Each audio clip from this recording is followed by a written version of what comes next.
Hello, everyone. To be reacting to another Rogan clips. So this topic is about the radioactive deformities. In the guest here is Barbara Fresse. She's an author of the book called let me read the title, Gruesome Radioactive Deformities Freak Rogan out. Let's share some radioactive stories then. Here we go. Now, you cover how many different subjects in this book? I cover 8 different campaigns of denial. And it seems like for you in particular, climate change is the most disturbing, or That's the one that threatens the Resonates. future of human civilization, and Okay. the one that I Climate got started change. on. Yeah, but yeah, I cover 7 other industries, including slavery, radium. radium. Radium. What's the industrial strength denial take on radium? Radium is a crazy story. Radium is this insanely radioactive element that was discovered, around around 1900 by the Curies in France.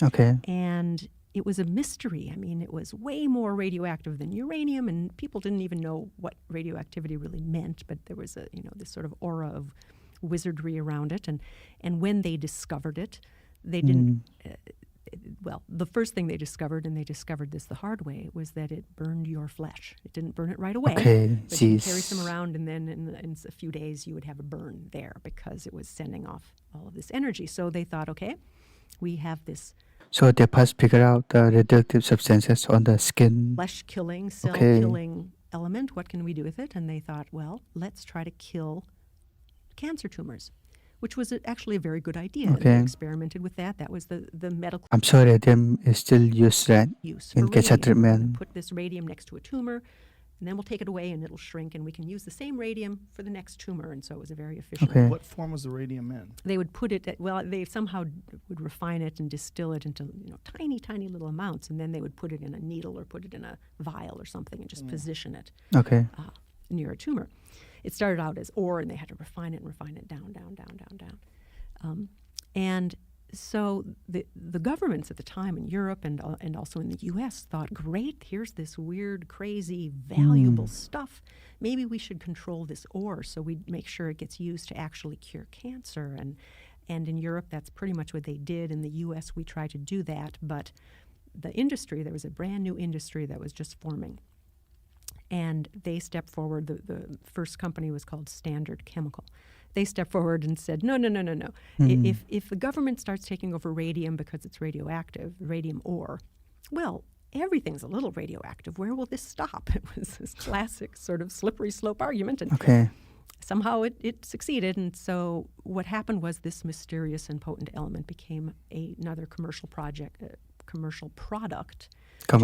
exploited by this company, Standard Chemical. There were some others that later popped up. Standard Chemical was founded by this guy named Joe Flannery, and he had a background as his family were morticians, and then he went into industry, Okay. and then he was kind of a snake oil salesman, and he kind of failed, but he wanted, with radium, he told Congress, to cure cancer. He had a good motive. But he also wanted a big market, right? Cancer, just one disease, and if you reuse the radium, that's not a market. So he was determined to expand that market. Uh-oh. He actually opened what was called the first free radium clinic in the world in 1913 in Pittsburgh. Of course, businessman wants to grow his business larger. And he invited patients in and hired doctors, and thousands of them were injected with radium, or they drank radium. So Jeez. if you can somehow Drank. prove that consuming radium is healthy, then you have a market, right? And many of these people did have cancer, but it turns out that injecting them with radium would actually kill them a lot faster than the cancer would have. And one of the clinic doctors was questioned before Congress, and he explained, well, the way he looked at it, he was just shoving them over a little more quickly. So he wasn't worried about the fact that he was killing the cancer patients. And they weren't just treating cancer patients. They were treating anybody. They were treating arthritis. They were treating joint pain.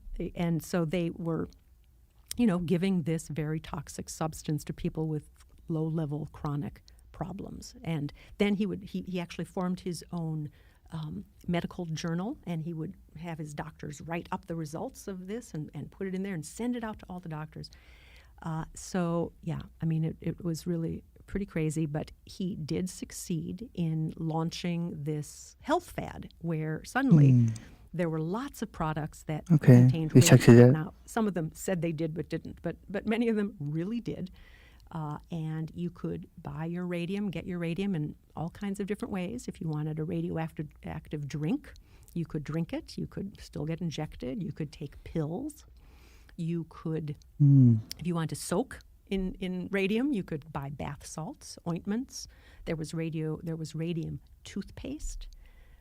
Radium toothpaste. Okay. And one of the more interesting ones, there were radioactive rectal suppositories.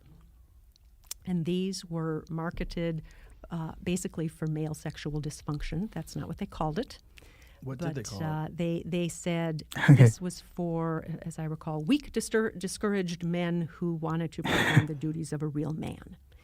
And that was, I think what happens is if you're going to sell a quack product, you try to identify problems that people are kind of embarrassed about, so they're less likely to go to their doctor and buy it out of the back of a magazine. And then if it doesn't work, they're not going to complain about it. They're not going to sue you.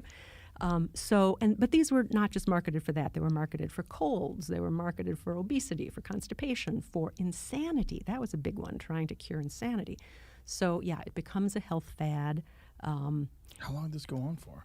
Well, it pretty much fizzled out in the 30s, largely because one particularly prominent and wealthy individual could afford to poison himself very thoroughly by drinking these radium drinks.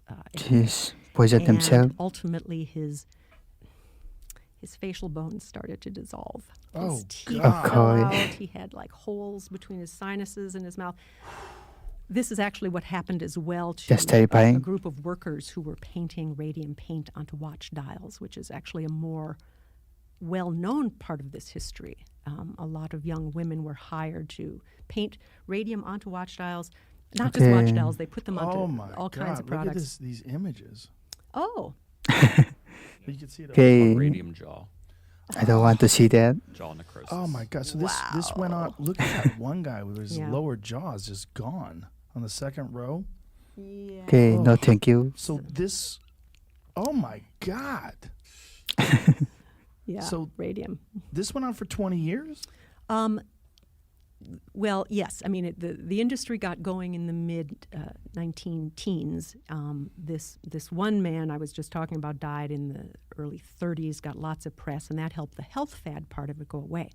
The worker exposure, the young women usually who were disfigured and died from this, that part of the industry of radioactive paint lasted a bit longer, into the 30s. When they began, they taught these women, and young women, they might have been 15 when they got hired, they taught them to make a nice sharp point on their paintbrush with their lips and tongue. And because there was this health fad around radium, they told them that this would put a glow in their cheeks. And you've seen these pictures. That they Glow in the cheeks. Okay. had some change in their cheeks, but it wasn't a glow. They told them it was good for them. And that's horrifying. so a lot of them, not all of them, I mean, not everybody died, which made it easier for the industry to actually blame them. And later the industry would say that these people with these horrendous disfiguring diseases, that they were suffering from a pre-existing condition, that this was somehow not the fault of radium, that they had hired cripples and other people who weren't super strong because this was easy work. And when they got sick, everybody blamed them, and they were being punished for their generosity of hiring these folks in the first place. And by the way, these women had radioactive breath at this point. Okay. I mean, so it's not like there was any doubt that they had radium lodged in their bones. What is radioactive breath? It means they're exhaling radon. So this was measurable.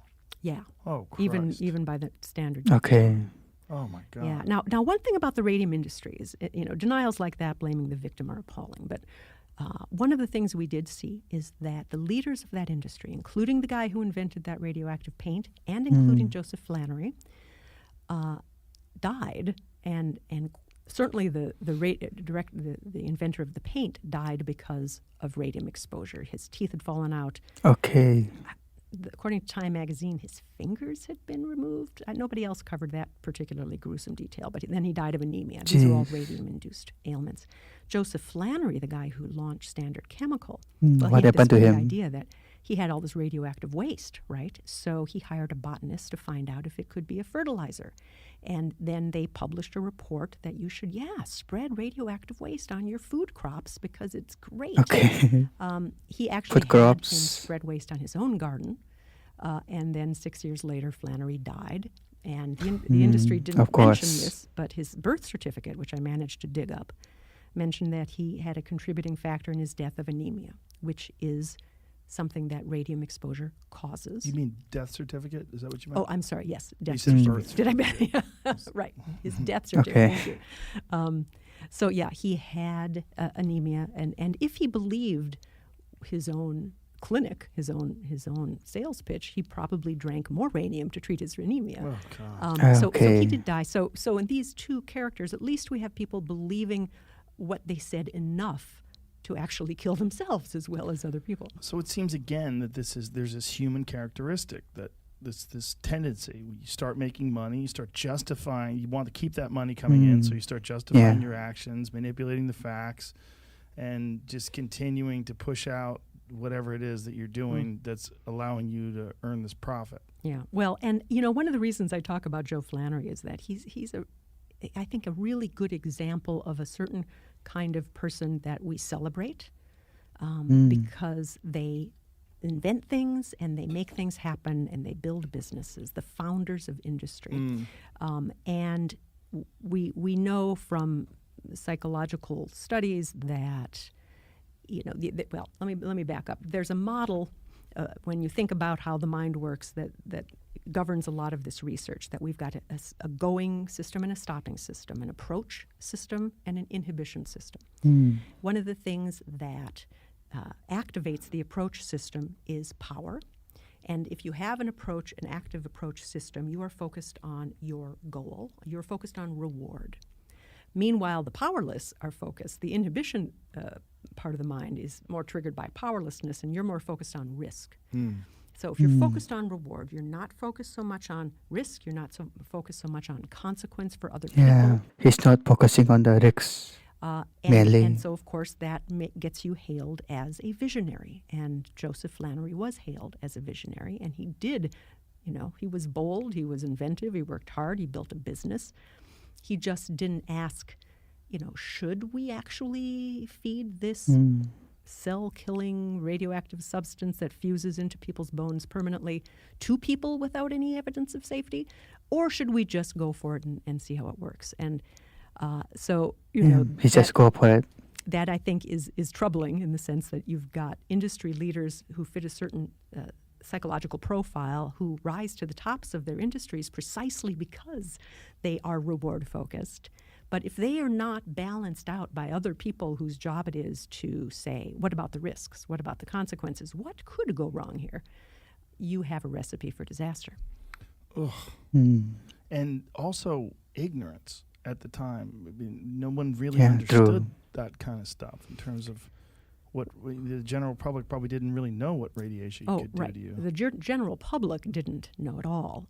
And in fact, radioactivity, there was this incredible aura around it. I mean, it was energy, it was stimulation. That's one of the reasons it got used for sexual dysfunction and other sorts of treatments. Guys? Yeah, we don't know. And that's the problem. Know. I mean, with the case of a lot, me too. With the case of a whole lot of we these don't want folks, to know. the consumers of these products, we really don't know much about what happened. We know more about the Radium girls who were the ones who used this paint. God, it's so disturbing. It's very disturbing. That was a really good video, I learned. Maybe it is merely ignorance at that time. Yeah, radium could kill people. They didn't know that radium could kill people. That's very disturbing story though. So let me know down in the comments what other songs or video would you like me to react to next. Literally any song or video you want, request me in the comment section below. I'll react to it within few days or in the same day maybe. If you want to check out my recommended equipment used in the video, check out the affiliate links below, which can get a small recommendation but no extra cost you. Also don't hesitate to comment what you thought about this video. Yeah, I'm gonna end the video there. Make sure to subscribe to this channel and get more subscriber. Hit that bell notification so you don't miss any uploads and you get notified every time I upload a new video. Like the video to help out YouTube to recommend this video to many people around the world, and share this video with your friends, family, and relatives. Thank you so much for watching, and I hope you have a wonderful day. Alright, I will see you in the next video. Alright, bye bye.